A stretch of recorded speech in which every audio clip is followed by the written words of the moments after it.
할렐루야. 새날 새벽 기도 시간, 오늘도 고린도 전서 강해 설교로 7장 8절에서 16절 말씀을 봉독해 드리겠습니다.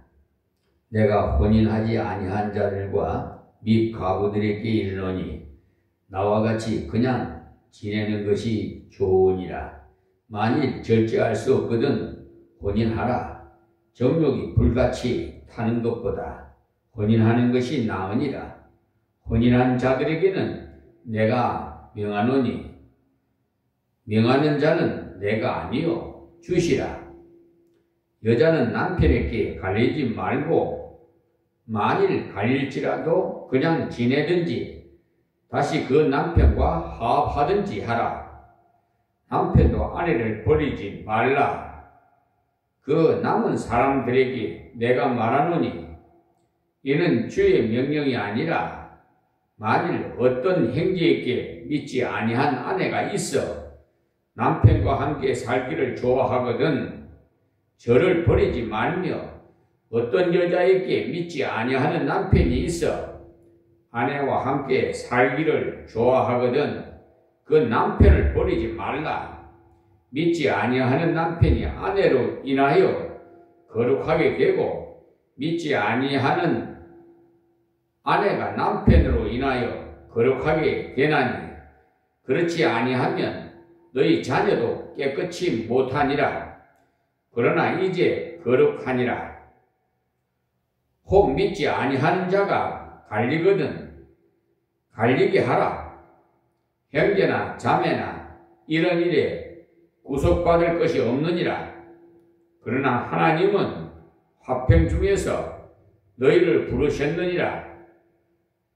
아내된 자여 네가 남편을 구원하려는지 어찌 알 수 있으며 남편된 자여 네 아내를 구원하려는지 어찌 알 수 있으리요. 아멘. 7장 8절에서 16절까지 말씀 봉독해 드렸습니다. 고린도 교회가 양적으로 많이 부흥했고 경제력도 있고 있는 그런 교회였어요. 오늘도 이 건전한 가정생활에 대해서 말씀을 드리겠습니다. 아무리 교회가 이렇게 양적으로 많이 부흥했고 또 뭐 경제적으로도 풍성하더라도 신앙이 바르게 자라지 못해서 많은 문제가 있었는데 이 고린도 교회 문제점 중에 바울로 인한 문제가 가장 심각했어요. 그들이 그리스도 중심으로 나가지 않으니까 사람 중심으로 나갔고 교회가 어지러워졌어요. 지금도 하나님의 교회가 하나가 되려면 어떤 사람이나 어떤 주의가 중요한 것이 아니고 그리스도 십자가의 복음으로 하나가 되어야 함을 알아야 돼요. 모든 성도가 선교하고 복음 전하는 것에 마음을 기울여서 하나가 될 수 있어야 됩니다. 고린도 교회가 사람 중심으로 나가다 보니까 문제가 들어온 거죠. 이 마귀 사탄들이요, 이 틈새가 있으면 아주 잽싸게 끼어들어와요. 교회가 하나님 말씀 중심으로 나가야 세상을 향해 빛을 발할 수가 있지만 사람 중심으로 나가면 세속화되어 버려요. 5장, 6장에서 본 대로 교회 안에 음행이 들어와서 추태를 부렸고 또 물질주의가 들어와서 무리를 일으켰어요.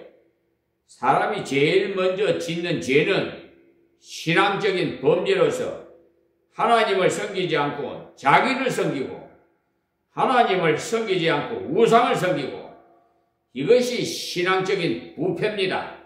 이 신앙이 부패하면 반드시 생활에 부패를 낳아요. 우상 숭배하는 곳에는 탐욕과 정욕이 막 들끓어요. 지금도 세계적으로 우상이 많은 도시는 성적 타락이 극에 달하고 있음을 알 수 있어요. 제가 인터넷을 어떻게 검색하다 보니까 기사가 나와 있는데요. 여성을 매춘행위 뭐죠? 잡아서 그냥 매춘행위죠. 그러니까 창기 그런 장사하는 사람이 있잖아요. 그거 보니까 일본에서 그랬더라고요. 일본이 제가 가서 살아봤기 때문에 알아요. 제가 보고 듣는 거 그대로 말씀을 드리는데, 하여튼, 질서는, 본받을 만 합디다. 좋은 거는, 잘하는 건 잘한다 하죠. 그러니까 그것을 본받아서 우리나라도 버스 주차장에 그렇게 현광판을 해가지고 몇 시에 도착합니다. 몇 시에 해서 어디 옵니다. 이렇게, 소식을 알리듯이요. 근데 거기는 줄을 쫙 서요. 버스 정류장. 서가지고 남녀노소 할 것 없이 순서대로 쫙 타요. 버스를 승차를 해서 앞에서부터 차곡차곡 자리를 잡고 앉습니다. 그러다 보면은 승객이 많으면 통로에서 서요. 우리나라처럼요. 그러는데 나이 드신 분들을, 어르신들을 대부분 우리나라에서는 젊은이가 양보를 하잖아요. 그 나라에서는 그거 안 해요. 그게 없어요. 일본에서는. 그리고 우리나라에서는 무거운 짐이 있으면 받아서 좀 놨다가 내리실 때 드리지요. 그런데 일본에서는 나무 물건 손만 대도 걸려요. 그러니까 절대로 각 나라마다 문화가 틀리기 때문에 또 법도 다르고, 그런데 거리를 걸다 보니까 이거 조금 가다 보면 우상 손을 이렇게 주마등이라고 전에 영화 보셨는가 모르겠어요. 등을 불을 켜놓고 이렇게 자식의 오기를 기다리는 그런 영화지요. 주마등이라고. 그같이 호롱불을 딱 켜놓고 전부 합장하고 가요. 참 우상 섬기는 것도 보통 숨기는 게 아니야. 나 그래서 그리고 제가 부산에서 이렇게 자랐기 때문에 우리 나를 길러주신 어머님이 남녀 호랑객 막 이랬었더라. 그래 뭘 저렇게 계속해서 남녀 호랑객 하는가 했더니 알고 보니까 일본에서 수입한 우상이라 그걸 자꾸 주문을 하면은 소원이 이루어진다고 하는 것 같아요. 그래가지고 매일 앉아서 막 남녀 호랑객 막 그래요. 그때 당시에는 제가 몰랐습니다만 어려서 나중에 알고 봤어요. 하나님께서 깨닫게 해주셔서. 그런데 그러니까 그런 우상을 섬기는 곳에 매춘 행위가 그렇게 심해요. 아시겠어요? 아주 그냥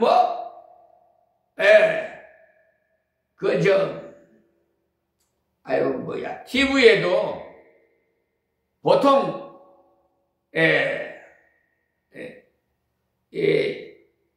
정말 말로 못하겠는데, 하여튼, 매춘 얘기가 심해. 우리나라도 예전에 뭐 서울역 도동이나 어디죠? 어디 뭐 하여튼 청량리인가 어디인가 하여튼 뭐 내가 60년 딱 돼서 서울 올라왔으니까 단신으로 1960년도에 그때는 서울역에 아주 그냥 깡패들이 쫙 깔렸어요. 쓰리꾼이고 뭐고 맹독칼 가지고 아주 그냥 설칠 때예요. 주먹하고 그 몽둥이하고 막 설칠 때입니다. 강한 자가 살아남는 때야. 굉장히 험악해. 지방에서 올라오면은 벌써 그 태가 나요. 형태가 지방 사람인 걸 알아요. 남자는 잡아다가 깡패나 쓰리꾼 시키고 여자는 잡아다가 술집이나 매춘행위 하는 데다 팔아먹어요. 20매매를 한단 말입니다. 그런 속에서도 하나님께서 저를 보호해 주셔서 그래도 부산 뭐 갈매기 노래도 있죠. 부산서 수도꼭지를 팔고 먹고 살아야 하나님께서 지혜를 주셔서 잽싸게 그 서울역 앞에 택시 그 주차장이 있어요. 잽싸게 그냥 옆도 안 보고 그냥 바로 막 빠른 걸음으로 달려가가지고 택시를 타고 기사 보고 서울에서 제일 복판에다가 나 내려다 달라 그러니까 기사가 피가 웃더라고요. 보니까 내가 뭐 처음 하는데 뭘 알아요. 어디가 어딘지. 이왕 활동을 하려면 복판에서 활동해야 되지 않겠어요? 그래서 서울 어디다 내려줘? 신신백화점, 화신백화점 있고 그러죠. 신신백화점 앞에다 내려주는데 그 뒤에 한일관이 있어. 그래서 한일관에 가서 식사하고 그 여관에서 투숙하고 일주일 되니까 돈이 딱 떨어져 버렸어. 그때부터 지금은 그 지하철이 있어서 호텔입니다. 노숙 생활을 하기 시작하는데 나무 처마 밑에서 우그리고 또 다리 밑에서 가서 우그리고 배가 고파가지고 누가 나한테다가 일 시키고 밥만 좀 먹여주면 안 좋겠나? 안 좋나? 그런 사람 없나? 하고 정말 배고파 본 사람이 그 배고픈 사람의 심정을 알아요. 빵이 귀한 줄 알아요. 굶주린 사람이. 그러니까 쉽게 말하면 흙수저가 흙수저 심정을 알지 금수저는 흙수저 심정 몰라요. 그럼 그 정도만 말씀드리고요. 어쨌든 이렇게 우상 섬기는 나라가 저 태국도 마찬가지예요. 하여튼 그런 나라가 이렇게 아주 성적 타락이 극에 달하고 있다는 사실을 말씀드립니다.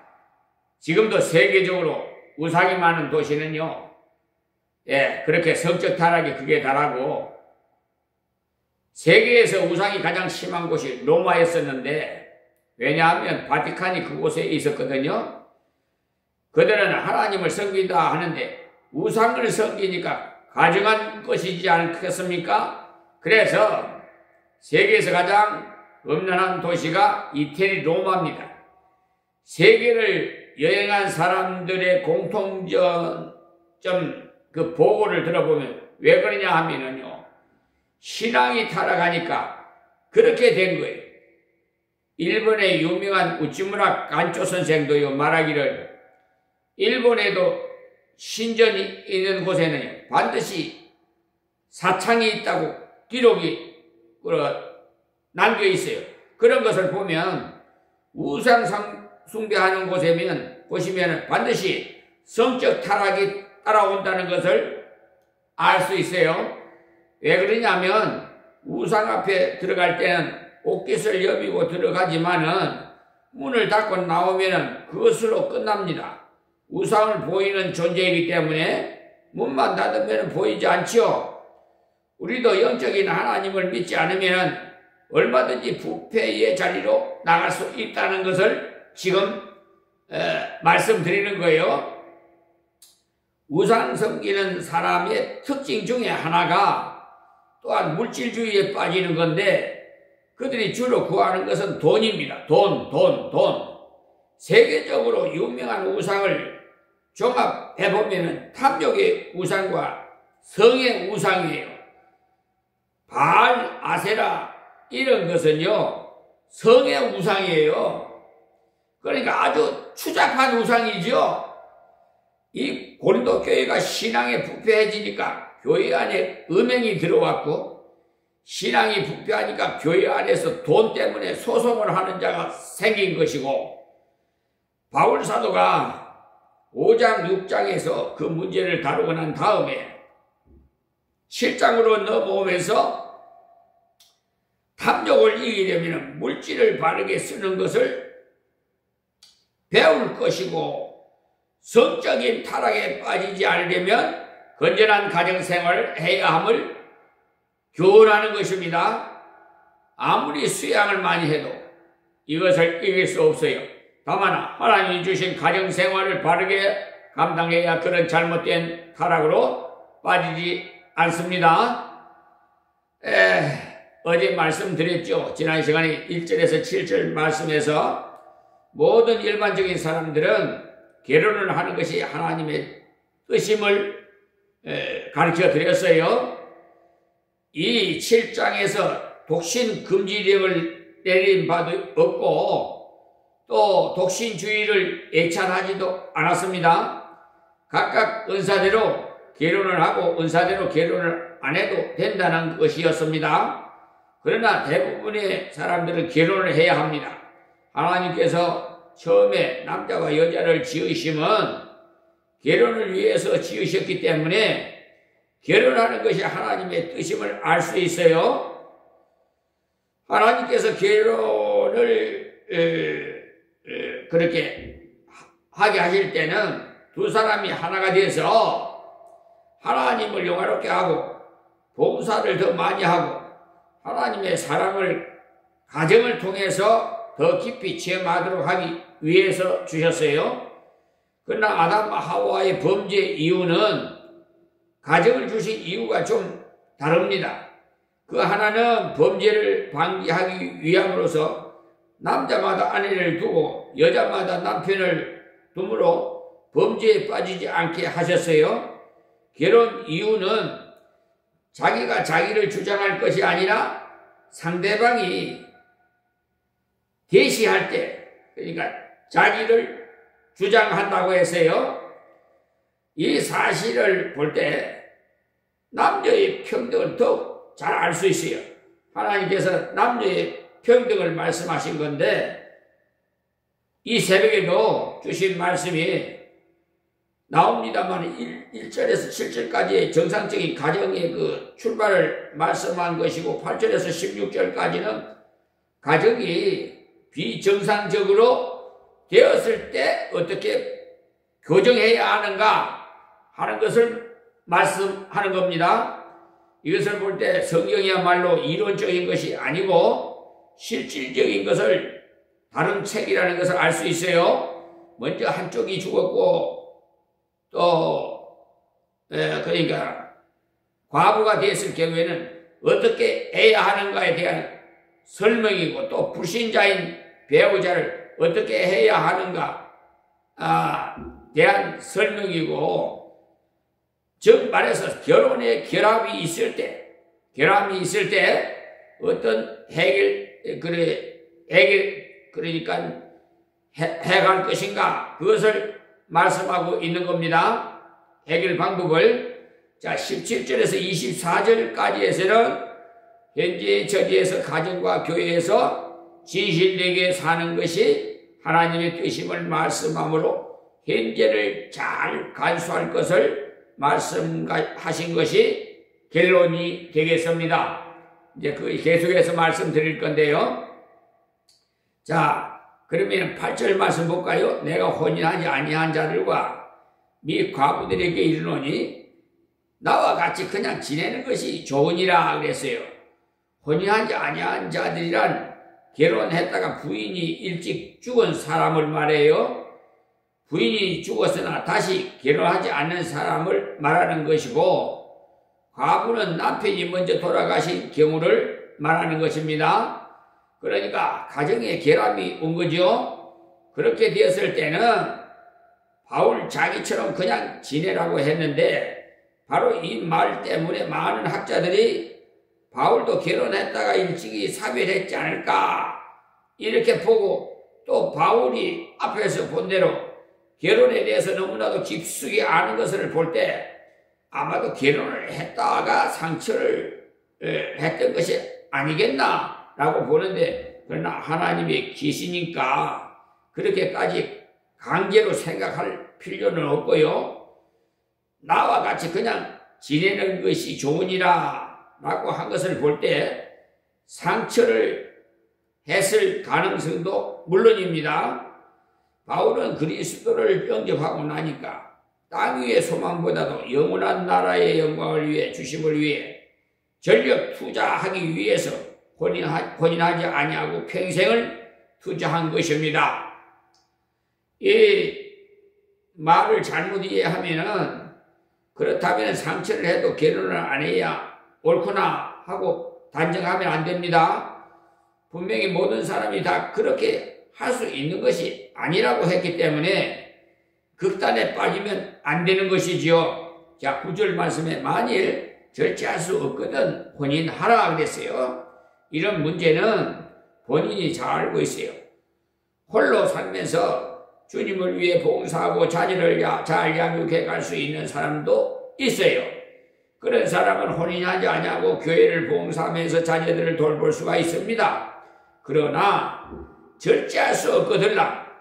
그러니까 독신의 은사가 없어가지고 정욕이 막 그냥 불같이 타는 것보다 혼인하는 것이 나으니라 그랬어요. 정욕을 쳐서 복종시키려고 노력하다가 보니까 아무 일도 제대로 못하는 사람도 있으므로 항상 그 문제로 회개하고 기도해야 한다면 차라리 결혼하는 것이 주님의 일하는데도 좋고 개인적으로도 합당하다는 겁니다. 마음의 불안을 없애고 안정된 가운데서 주를 섬기기 위해서 혼인하는 것이 정상이라는 것입니다. 이 말씀을 볼 때 성경이야말로 실질적인지 이론적이 아님을 알 수가 있어요. 성경은 우리 생활 속에서 주님을 기쁘시게 해드릴 것을 명령하셨지, 생활 밖에 이상주의를 말씀한 것은 아닙니다. 다 감당할 수 있는 말씀을 주셨다는 사실이에요. 강제적으로 뭐 안 된다고도 하시지 않고 그야말로 순리적으로 말씀하고 있습니다. 다음 10절 말씀이에요. 혼인한 자들에게 내가 명하노니, 여기 명하노니 하지요 하고는 가로를 하고는 명하는 자가 내가 아니요 주시라고 한 것은 혼인한 자들은 주님께서 직접 주신 명령을 받으라는 것입니다. 뒤에는 이는 주의 명령이 아니라 이렇게 가로를 했는데, 그 말은 주님께서 직접 주신 적은 없다는 말입니다. 그렇다고 하나님 말씀이 아니라는 말은 아니고요. 혼인한 자들에게는 명령한다고 쓴 것은 절대적이라는 거예요. 여자는 남편에게서 갈리지 말고 그랬어요. 이혼은 불가하다는 말입니다. 이 말씀을 볼 때 아주 평등하게 다루고 있음을 알 수가 있어요. 이때가 지금으로부터 그러니까 여년이 넘은 전이기 때문에 벌써 남녀 평등을 말씀하고 있죠. 이때야말로 여자들은 권리가 없었어요. 그런데 평등의 말씀을 주셨다는 사실, 여자의 인격을 대단히 존중했으면 알 수 있어요. 일단 결혼했을 경우는 예수님이 말씀하신 대로 음행한 연고 외에는 절대로 이혼할 수 없다는 겁니다. 왜 음행했을 경우 이혼을 허락했느냐 하면, 그렇다고 그런 일을 저지르면 무조건 이혼하라는 말은 아닙니다. 이혼할 수 있다는 거죠. 음행을 했으니까 아내로서는 죽은 것이나 같기 때문에, 또 남편으로서는 죽은 것이나 같기 때문에, 아내가 음행한 것은 도저히 용납할 수가 없다면 이혼을 할 수밖에 없겠지요. 그러나 신앙이 좀 안 맞다고, 또 성격이 안 맞다고 이혼할 수는 없어요. 돈을 못 번다고도 이혼할 수 없어요. 요사이는 생활력이 없어서 못 살겠다는 사람이 들어있는 모양인데, 그럴 경우는 도와가면서 살아야지. 어떻게 합니까? 다 유능할 수 있습니까? 성격이 칼칼하면 한쪽이 좀 누그러지고 해야지 같이 뛰면 되겠습니까? 둘 다 책임이 있어요. 대개 상담하는 사람들이 하나같이 자기는 옳고 상대방은 못쓸 사람이라고 다들 해요. 그러나 그 남편에게 물어보면 정반대라고 하면서 여자가 형편없다는 거예요. 서로가 형편없는 사람으로 취급하니까 못 살 수밖에 없지요. 다 50%의 책임이 있어요. 남편의 그 성질이 괴팍하면은 아내에게 50%의 책임이 있어요. 또 그가 무능하다면 내게 그만큼 책임이 있어요. 어떤 경우는요, 부인이 돈벌이를 잘하니까 남자가 무능해지는 경우가 얼마나 많은지 몰라요. 그러나 부인이 돈 버는데 너무 열심을 내지 마십시오. 성경에 분명히 네 집안에 있는 네 아내가 어떻게 되겠다고 했거든요. 시편 128편을 보십시오. 가정의 복을 말할 때 내 집, 내 실에 있는 내 아내는 결실한 포도나무 같으며 이렇게 했거든요. 그러니까 가정을 지키는 역할을 부인이 잘 감당해야 함을 알 수가 있어요.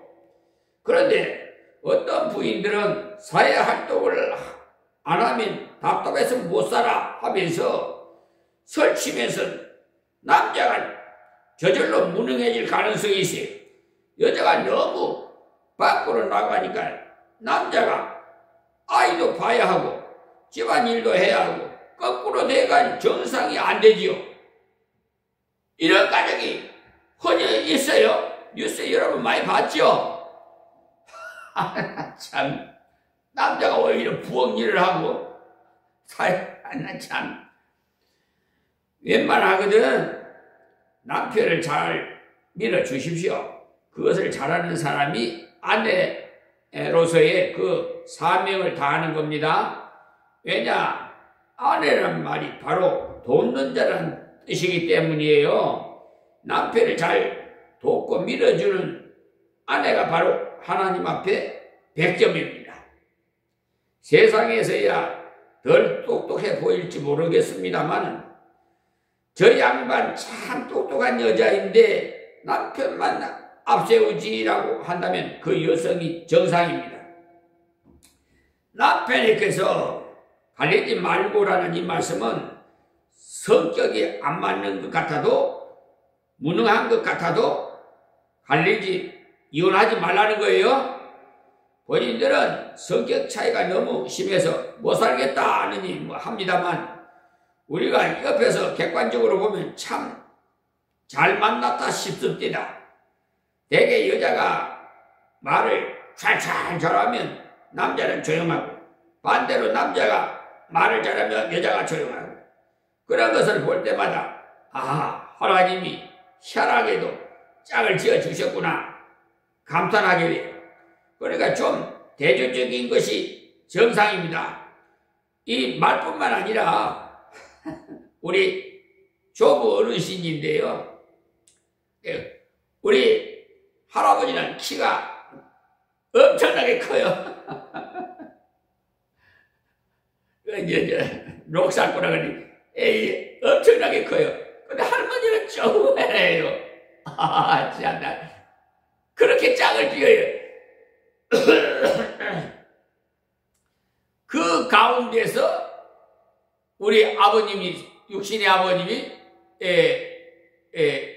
태어나셨고요. 그 아버님의 또 자식으로 제가 태어났습니다. 근데 여러분 세상 사람을 봐봐요. 어떤 농선수 같은 사람이, 키 큰 사람이 작은 사람하고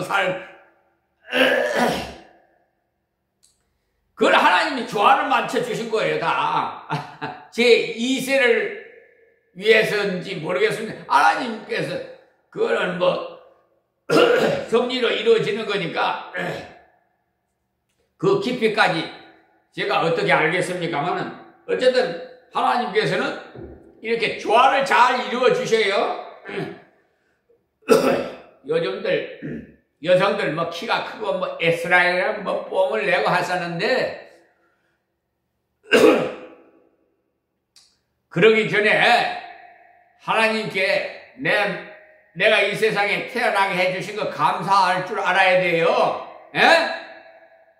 자기 잘난 체 하지 마시고 그만하고 하지 말고 좀 겸손하고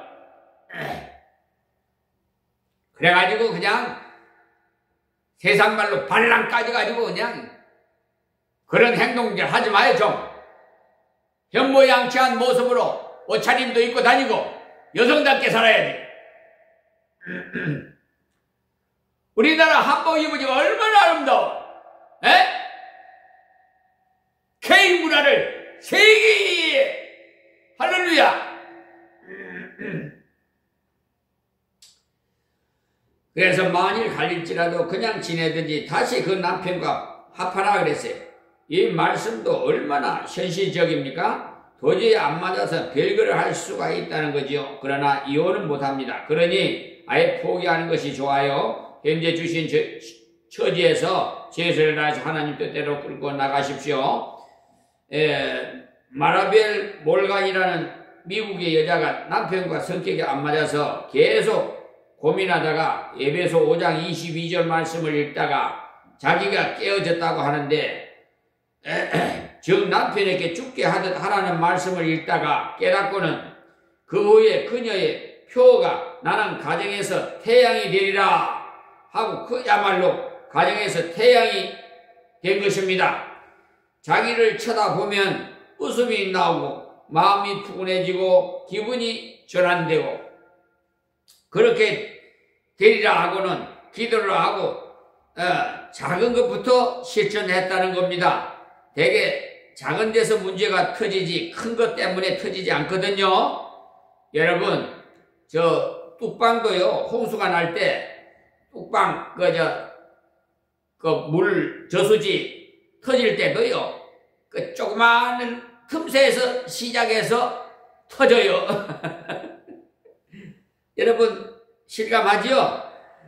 그럼 말을 아내가 잘 들어줄 때 기분이 참 좋거든요. 집안에서 아내가 남편에게 잘 순종하면 남편이 밖에 패기 있게 일을 할 수가 있어요. 아내에게 계속 긁힌 남자는요, 피해의식에 빠져가지고 자신감을 다 잃어버려요. 제일 가까운 아내가 긁어대는데 남이 안 긁을 리가 있겠어요? 그래 풀이 죽어가지고 사회생활 하는데도 기가 죽어서 큰일을 할 수가 없어요. 그러니까 세계 위인을 보시다시피 내조가 얼마나 중요한가를 알 수가 있어요.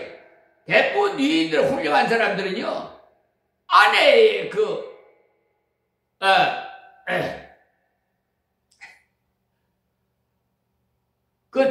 도움이 없이는 그렇게 될 수가 없어요. 예. 그리고 혼자 사시는 분들은 대부분 단명을 해요. 또 그럴 수밖에 없겠더라고. 대부분 제가 지금 한 30년 동안 혼자서 지금 생활하고 있는데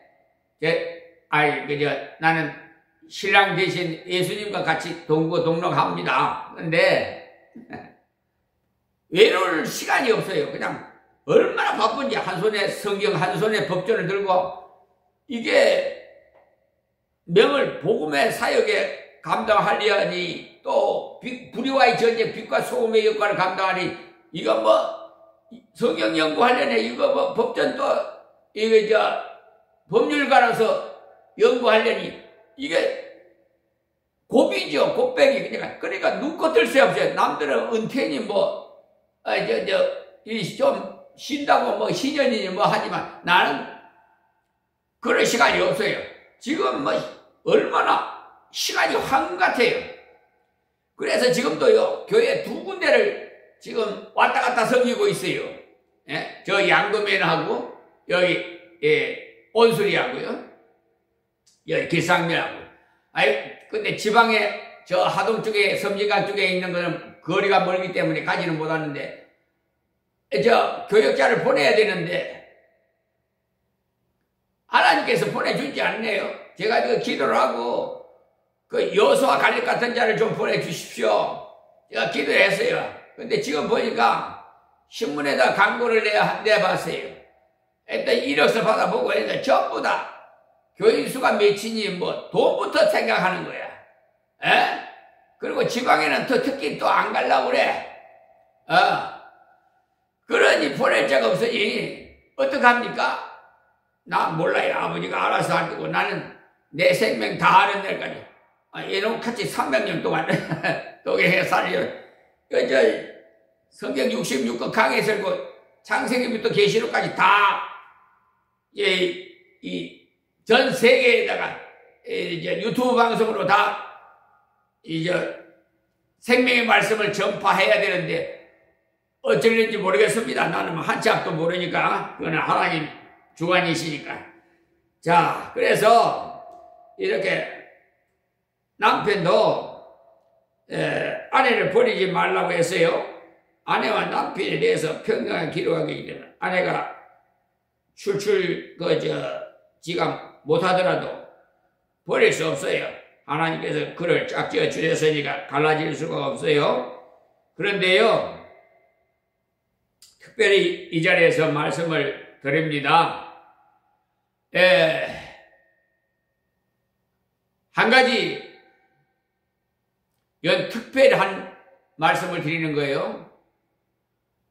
다른 일은 다 감싸줘야 됩니다. 근데 하나님의 사업을 역행하는 자, 그런 자는 하나님이 다 뽑아버려요. 제거시켜버려요. 무슨 말씀인지 아십니까? 제가 일본 갔다가 왔더니 저 식일동 성락교회 김기동 목사 그 교회에 나가더라고요. 그래 한번 난 모르고 따라갔더니 귀신아 나가 하면서 벌떡벌떡 넘어지고 아주 나 그 참 그리고 귀신이 사람이 죽어서 혼이 귀신이 된다고 이 성경적이지 못한 아주 이단 사상이 져 있는 그런 교회에 나가니까 진리가 안 맞아요. 그래 어떻게 돼요? 기도하라고 그러면은요 귀신 안 나가 개척해가지고 저 경기도 김포시 통진면 마송리에서 개척했는데 맨 귀신 안 나가 하지. 왜 당신은 귀신만 나가 자꾸 들먹이냐. 주님을 들면 주여라고만 해도 하나님 영광 받으시는데 자꾸 왜 귀신이라고만 말하냐고. 그냥 주여 이렇게 기도하면은 하나님이 주여라만 해도 하나님 영광 받으시는데 왜 그렇게 기도하냐고 가르쳐주면은 고집이 세요. 또 이 귀신들은요 이단들이 아주 고집이 세더라고. 그러면서 교인들이 내가 7시부터 10시까지 막 그 집회를 했어요. 막 엄청나게 많이 걸려가지고 부흥이 막 들려. 근데 교파를 초월해서 막 집회를 했거든요. 매일 전도하고. 그때 어린애가 한 5, 60명 주일학교 그랬어요. 근데 목사님에게 은혜 받으니까 뭐 쌀가마니도 가지고 오시는 분이 없나, 뭐 옷을 양복을 해 주시는 분이 없나, 넥타이나 뭐 하여튼 와이사스나 뭐 선물이 그냥 많이 들어와요. 아, 그니 그걸 다 돌려주고 다 보내라는 거요. 아, 그러니 마귀가 휩싸여가지고요, 이게 하나님의 사업을 방해하는 거예요. 이거 참 곤란해요. 여러분, 그런 체험을 하신 분도 있을 겁니다. 저는 정말 험난한 길을 걸었습니다. 예, 아브라함도 그래 험난한 길을 걸었다고 말하지만 바로 앞에 와서 여러분, 배고파 보기도 했죠. 노숙생활도 해봤죠. 예, 저는 또 참 전적으로 하나님 은혜 가운데 미국까지 가서 정말 나는 그런 거 원하지도 않지만은, 나는 그런 거 원하지도 않아요. 근데 제자 훈련 양성을 하게 하라고 신학교를 세우라고 그런 뜻이 있었는지는 난 모르겠어요. 내가 극구 사양을 했어요. 박사학위를, 신학 박사학위를 준다고. 그래도 나 극구 사양했는데 오셔야 된다고 그래서 간 일이 있습니다. 근데 박사가 구원시킵니까? 주 예수를 믿으라, 그리하면 너와 내 집이 구원을 얻으리라. 이게 중요한 것이지. 그렇잖아요. 어쨌든 그래서 그 도움은 됩니다. 왜? 성경 연구를 하기 때문에. 연구를 해가지고 성경 연구뿐만 아니라 법률가로서 법률 연구도 해요. 누구 어쩔 수 없어요. 상담하는 분들이 많이 와서 상담도 해줘요. 가지고 또 억울한 사람들 민의 형사, 행정 모든 거 다 써줘요. 내가 막 그냥 거저 받아서 줘라 해서 그냥 거저 해줘요. 심지어 국가회관에서 세미나를 때요. 서울 등촌동에 사시는 70대 잡수셨던 우리 이승환 고인이 되셨지만 집사님은요, 1위 시인했던 사람이요. 그 국회의관 앞에서 히딩크 감독처럼 국회의원을 수입하여서 하면은 4년에 4만 불 된다고 몸 앞뒤로 했던 분인데 아주 강직한 사람이에요. 내가 장독감이더라고요. 그래 기도를 했는데 사양을 해서 안 했는데 우리 교회에서 팔순잔치를 했습니다. 정말 하나님의 은혜 가운데. 그런데 내가 그 임종할 때 가서 병원에 가서 했는데 슬퍼서 손을 흔들어요. 혼자 이별하니까. 그래 나도 뒤따라 갈 겁니다. 먼저 가 계십시오. 그분이 그때 국회의관에서 확 마음에 뜨거운 불이 들어오는 임하더라는 거예요. 저 목사님이 진짜 참 목사구나. 내가 한국 사회교육원 P1급 사회교육 목사예요. 또 평생 교육 목사란 말이에요. 죽을 때까지. 그러니까 그분이 어디라도 가겠다고 목사님 어디 가마라니까 거기서 등촌동에서 여기까지 교회에 나와서 봉사하셨던 분이에요. 자, 그 외에 많습니다만 이거 시간이 말씀을 전해야 되니까 생략하고요. 12절 말씀으로 들어가겠습니다. 그 남은 사람들에게 내가 말하노니 이는 주의 명령이 아니라, 이 말은 이 남은 사람이란 두 사람이 다 결혼할 당신은 예수를 안 믿다가 결혼하고 난 다음에 부인이 예수를 믿었다든지 남편이 예수를 믿었다든지 그런 경우를 말한 겁니다. 불신결혼에 대한 말씀이 아닙니다. 이때 당시는 대개가 예수를 안 믿었어요.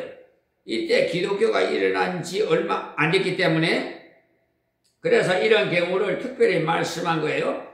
주의 명령이 아니라는 말은 예수님께서 직접 복음서에서 말씀한 바가 아니라는 것이지 하나님의 말씀이 아니라는 말은 아닙니다. 만일 어떤 형제에게 믿지 아니하는 아내가 있어 남편과 함께 살기를 좋아하거든 저를 버리지 말라 했어요. 그러니까 신앙이 달라도 남편이 먼저 예수를 믿고 아내는 아직 안 믿을 경우에 그 아내가 계속 예수 믿는 것 때문에 같이 못 살겠다고 안 한다면 같이 살아라는 거예요. 자, 13절에요. 어떤 아내에게 믿지 아니하는 남편이 있어 그 아내와 함께 살기를 좋아하거든 그 남편을 버리지 말라. 이 말씀 역시 아내가 먼저 믿고 남편은 안 믿을 경우에 그 남편이 함께 살기를 좋아하면은 같이 살아라는 것입니다. 여기서 불신 결혼에 대해서는 한마디도 없어요.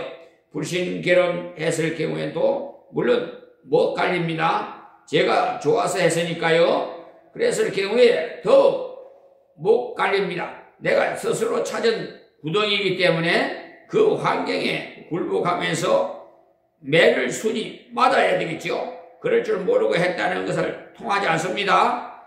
불신 결혼을 함으로써 온 모든 매를 순이 맞으면서 굴복해야 그를 통해서 회복이 됩니다. 예레미야서에 보면요, 이스라엘 민족에게 바벨론의 포로로 잡혀가서 거기서 매를 순이 맞으라 그리하면 회복을 주시리라고 했어요. 흔히 남편이 예수 믿으면 아내는 저절로 믿을 것 같은데 그렇지 않아요. 우리 교회도 남편은 예수를 믿는데 아내는 안 믿는 분이 있어요. 저희 동생도 바로 밑에 있는 동생도 예수를 믿었어요. 있는데 제 제수 씨지요. 그의 부인이 그 어머니가 절에 다녀요. 아주 골수 불신 지역이에요. 절에 다니시는 어머니가 절에 다녀요. 그러니까 그 딸이 우리 제수 씨가 됐는데 그때 당시에 내가 알았더라면 결혼 절대로 못하게 했을 겁니다. 근데 그때 당시는 제가 이렇게 하나님 십자가를 지지 않았을 때니까 그래서 완전히 형님한테 못 오게 오는 거예요. 그래서 몰래 우리 동생이 경찰이었었는데요. 이제 몰래 오다가 이거 왔다 가려니까 자연히 시간이 안에 들어가야 되니까 과속을 좀 했는가 봐요.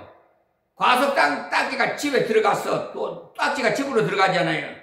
그것이 발각이 돼갖고 이혼하자고 야단 법석이 났는가 봐요. 그러면서 그냥 형님 저 이혼하기는 싫습니다 하면서 형님 나이 마음은 가고 싶은데 못 가는 거 용서해 달라고 하는데 제가 그래 알았는데 기도하마 하는데 아직까지 돌아오지는 못하고 있습니다. 참 안타까워요. 그러면서 하는 말이 예수도 믿고 부처도 믿으면은 더 복을 받지 않겠습니까? 그런 말도 하는데 몰라서 그래요. 그러니까 신앙이 어려서 그러니까 우리 자 14절 보겠습니다. 믿지 아니하는 남편이 아내로 인하여 거룩하게 되고 믿지 아니하는 아내가 남편을 인하여 거룩하게 되나니 그렇지 아니하면 너희 자녀도 깨끗이 못하니라. 그러니까 두 사람이 불신 가운데 있다가 어느 한쪽이 먼저 예수를 믿고 그야말로 복음적인 신앙으로 살아가면 그로 인해서 한쪽이 예수를 같이 믿도록 하나님께서 길을 열어주신다는 겁니다. 믿고 난 다음에 그 은혜를 생각하고 계속 기도하면서 남편에게 잘 순종하면은 하나님께서 그로 돌아오게 하신다는 것을 말하는 겁니다. 사도행전 16장 31절을 참고해 주시기 바랍니다. 특히 부인이 남편에게 전도하려면 많은 수고와 덕을 쌓아야 합니다. 여보 성경 가르쳐 줄 테니까 이리 와 보세요 하면 잘 안 듣습니다. 남자의 본성이 그렇게 돼 있어요. 그것도 모르고 남자라고 참 가소롭도다 식으로 보지 마십시오. 그때는 차라리 목사님에게 물어서 좋은 책을 구입해서 읽어보도록 하는 것이 효과적입니다. 그렇지 않으면 같은 또래의 남자 집사님을 초청하는 기회를 만들어서 전도를 받도록 하는 것이 좋습니다. 그렇지 않고 직접 전도하려면 잘 안 돼요. 여자 따라 한다는 말도 듣기 싫어서 말입니다. 특히 우리 한국 남자는 더 프라이버시가 있어가지고 그래요. 남존여비 사상이 있어서 베드로전서 3장 보시면은 아내 된 자들아 이와 같이 자기 남편에게 순복하라. 이는 혹 도를 순종치 않는 자라도 말로 말미암지 않고 아내와 아내의 그 행위로 말미암아 구원을 얻게 하려 함이니라고 말씀하셨어요. 아내가 남편에게 순종을 잘하면 남편이 마음이 열려서 복음을 받아들인다는 겁니다. 자기에 대해서 자기가 다 알아요. 특히 자기 성질이 별나다는 것을 스스로 알고 있기 때문에 아내가 불평 없이 잘 순종하면은 내가 참 별난 남자인데 아내가 예수를 믿더니 한마디 불평 없이 내게 저리 대하는 것을 보니 예수란 양반이 대단한가 보다. 나도 예수를 믿어야겠구나. 이런 마음이 슬슬 생긴다는 말입니다.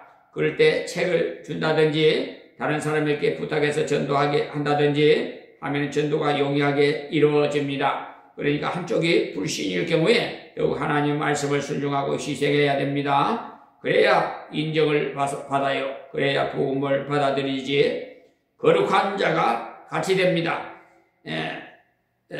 또 중요한 것은 그렇지 아니하면 너희 자녀도 깨끗이 못하니라. 그러나 이제 거룩하니라고 하셨어요. 이 말씀은 무슨 말씀이냐면 이혼을 할 경우에 자녀가 큰 피해를 본다는 겁니다. 또 가정에서 아내가 남편의 말을 순종하지 않는다든지 남편이 아내를 사랑하지 않는다면 제일 많이 피해를 보는 것이 자녀들입니다. 그 때문에 부인이 내 주장하는 집 남자 아이들을 잘못하면 여성 기피증에 걸려요. 그래서 동성연애를 하는 경우가 생겨요. 지금 WCC 매도집단 저 이영훈 목사 여의도 순복음교회 목사가 부산에서 WCC 그 매도집단 주최를 했잖아요. 김장한 목사, 극동 목사, 극동 방송 이사장 참가했죠. 김사만 목사 뭐 하여튼 한국에요. 거의 대다수 대교회 다 가입했어요. 그 소속의 교회들은 다 성경적인 교회로 가야 돼요. 다녀야 되는데 말을 해도 다 듣지도 않아요. 루터 감리교 뭐 하여튼 대한예수교 장로회 통합주도 거기 가입돼 있어요. 유일하게 합동층만 가입이 안 됐다는 사실을 가르쳐 드리겠습니다. 자기 엄마를 보니 자기도 엄마 같은 여자를 만나면 큰일이겠다 싶거든요.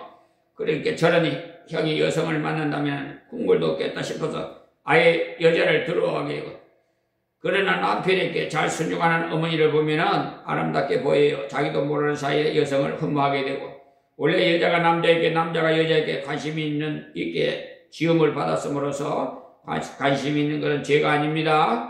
관심 있는 것이 정상이에요. 그런데 거꾸로 돼서 동성연애라는 것을 한다는 것입니다. 참 안타까워요.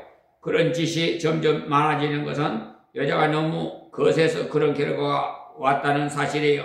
제가 제주도에서 1년 동안 있었는데 거기서도 그때 당시에 1990년도인가 봐요. 제가 제주도에서 1년 동안 있었습니다. 그런데 거기서 여자끼리 동성연애하고 한 사람은 남자 역할하고 한 사람은 부인 역할하고 하는 걸 봤어요. 제가 직접 보았으니까요. 그러니까 자녀들에게 피해를 안 주기 위해서도 아내의 도리와 남편의 도리를 성경대로 잘 감당하시기 바랍니다. 그렇지 않으면 자녀가 예수를 안 믿을 뿐만 아니라 성경적인 아름다운 가정도 이루지 못한다는 겁니다. 내 한 사람이 실패하는 것이야 어쩔 수 없지만은 자녀까지 나로 인해서 실패하게 했어야 되겠습니까? 앞으로 지금보다 가정의 실패가 더 많아질 겁니다. 점점 더 이혼을 많이 할 거예요. 이것은 방지하려면 지금 우리 부모가 하나님 앞에서 진실된 가정, 합당한 가정을 바르게 경영해 나가야 합니다. 15절 말씀에 혹 믿지 아니하는 자가 갈리거든 갈리게 하라. 신앙 때문에 갈리려거든 갈라서라는 것인데 내가 먼저 이혼하자는 것이 아니라 그쪽에서 당신이 예수 믿는 것 때문에 같이 못 살겠으니 헤어지자고 할 때 말하는 겁니다. 아내가 예수 믿었다고 해서 남편에게 이혼하자는 것은 전도의 기회를 버리는 것이 됩니다. 아무래도 가장 가까이 있는 사람이 전도하려고 애쓰는 것이 효과적이에요. 밖에 나가서 전도도 해야겠지만은 사실은 가족 전도부터 먼저 해야 돼요. 하나님께서 저는 우리 부모님 육신의 부친과 어머니의 서머지어 저를 길러주시는 어머니는 절에다가 다니고 그랬었는데 다 예수 믿고 천국 갔습니다. 아버님도 내 눈에 흙이 들어가도 나보고는 예수 믿으라 말하지 말라고 하던 부친께서 달구똥 같은 눈물을 흘리시면서 내가 너한테 잘못했다 그래서 그러시던 아버님께서 나한테 그러지 마시고 하나님께 회개하십시오. 나는 그냥 도구에 불과합니다. 그랬어요. 근데 그분이 우리 아버님 육신의 아버님은요 222장 찬송을 그렇게 잘 부르고 가정 예배를 그렇게 잘 드렸어요. 어떤 남자는 교회에 가려거든 도장 찍어놓고 가라고 한다는데 그 말이 으름장으로 한 말인지 정말인지는 대강은 알 수가 없으니까 잘 분별해서 행동을 해야겠지요. 가능하면 갈리지 말고 오히려 잘 순종하면서 전도하기를 노력해야 합니다. 그러나 도저히 예수를 못 믿게 하고 구박을 하면 어쩔 수가 없겠죠. 신앙을 포기할 수 없으니 아내와 남편을 포기할 수밖에 없겠죠. 그것을 말씀한 겁니다. 조금 전에 제 사정을 말씀드린 것 같지요. 자, 그러나 하나님은 화평 중에 너희를 부르셨느니라. 무슨 말이에요? 가능한 데는 이혼을 하지 말라는 거죠. 가능하면 이혼하지 않고 희생하면서 전도하기를 힘써야지 성경에 이혼하도록 되어 있더라 하고는 덜렁 이혼을 하지 말라는 거예요. 성경을 오해해서는 안 됩니다. 하나님께서 화평 중에 불러주셨다는 사실을 아세요? 16절에요. 아내된 자여 네가 남편을 구원하려는지 어찌할 수 있으며 남편된 자여 네가 네 아내를 구원하려는지 어찌할 수 있으리요. 보십시오. 하나님께서 가장 가까이 있는 사람이 복음을 전하기를 원하시는데 하나님께서 사용하실지 모르는데 덜렁 이혼을 하면 안 된다는 거예요. 며칠 순종하며 전도해보고 안 된다고 포기하면 됩니까? 저 양반은 유교를 믿어서 도저히 안 돼요 하는데 우리 부모가 옛날에 다른 것을 믿지 않았습니까? 몰라서 못 믿고 잘못 찾아서 못 믿고 하루아침에 돌아오셨습니까? 인내를 가지고 계속 전하고 순종하면서 전하고 희생하면서 전하면 하나님께서 길을 여신다는 사실이에요. 제가 조금 전에 간증 말씀드렸지요. 우리 부모님 하나님께서 구원해 주신 것 오늘 말씀에서 말씀드린 대로 가정에 결함이 생겼을 경우도 하나님의 뜻대로 해결할 것입니다. 그러니까 평화 중에 하나님께서 불러주셨기 때문에 가정은 화평이 제일 중요해요. 화평을 위해서 아내의 사명을 남편의 사명을 다음에서 하나님의 뜻을 따라서 내가 결함을 채울 수 있도록 기도하면서 실천하시기 바랍니다. 그리하면은 하나님께서 결함이 있는 가정에서도 귀한 하나님의 자녀가 나게 하십니다. 아버지가 돌아가시고 안 계신 결함이 있는 가정이라도 믿음으로 바로 돌보면 하나님께서 건전한 자녀로 자라게 하시고 아브라함 링컨도 결함이 있는 가정에서 자라난 사람이에요. 일본의 하청 풍원 같은 사람도 결함이 있는 가정에서 자라난 사람이에요. 그들은 하나님 앞에서 진실하게 키워졌기 때문에 훌륭한 사람으로 자랐습니다. 결함이 생겼다고 끝난 것이 아닙니다. 하나님께서는 얼마든지 채우십니다. 이 말씀을 기억하시고 한쪽이 부족하면 다른 한쪽이 사명이 더 크다는 것을 아시고 하나님 앞에서 기도하면서 감당하시기를 간절히 권면드리고 축원드립니다. 하나님 감사하고 고맙습니다. 오늘도 이 새벽에 말씀을 쌓으니 정말 하나님 이 세계 모든 인류가 가정마다 하나님의 은혜 속에서 행복한 가정을 이루며 살아갈 수 있도록 저들께 아버지 은혜를 베풀어 주시옵소서. 악한 원수 마귀 사탄들을 다 물리쳐 주시옵시고 정군 천사가 호위하자 보호해 주시옵시고 아직도 예수를 모르는 자들 하나님 이방인들도 다 하나님이여 구원해 주시옵소서. 아버지 가정이 화평해야 사회도 화평해지고 세계도 평화가 있는 줄 믿사오니 하나님이여 역사하시옵소서. 이 나라 이 민족이 세계에서 가장 부강한 나라 되어 세계를 선지화할 수 있도록 성시화할 수 있도록 하나님 아버지여 역사하옵소서. 예수님의 이름으로 기도하옵나이다. 아멘.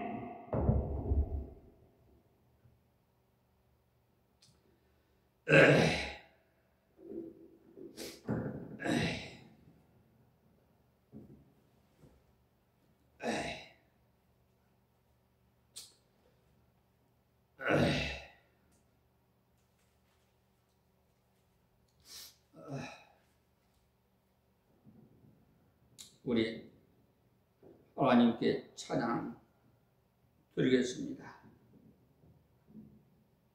305장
이 유튜브 방송을 시청하시는 세계 만민 여러분과 우리 사랑하는 성도들의 가정에 하나님의 은총이 충만하고 행복한 가정이 임하기를 주의 이름으로 축원드립니다. 할렐루야. 아멘.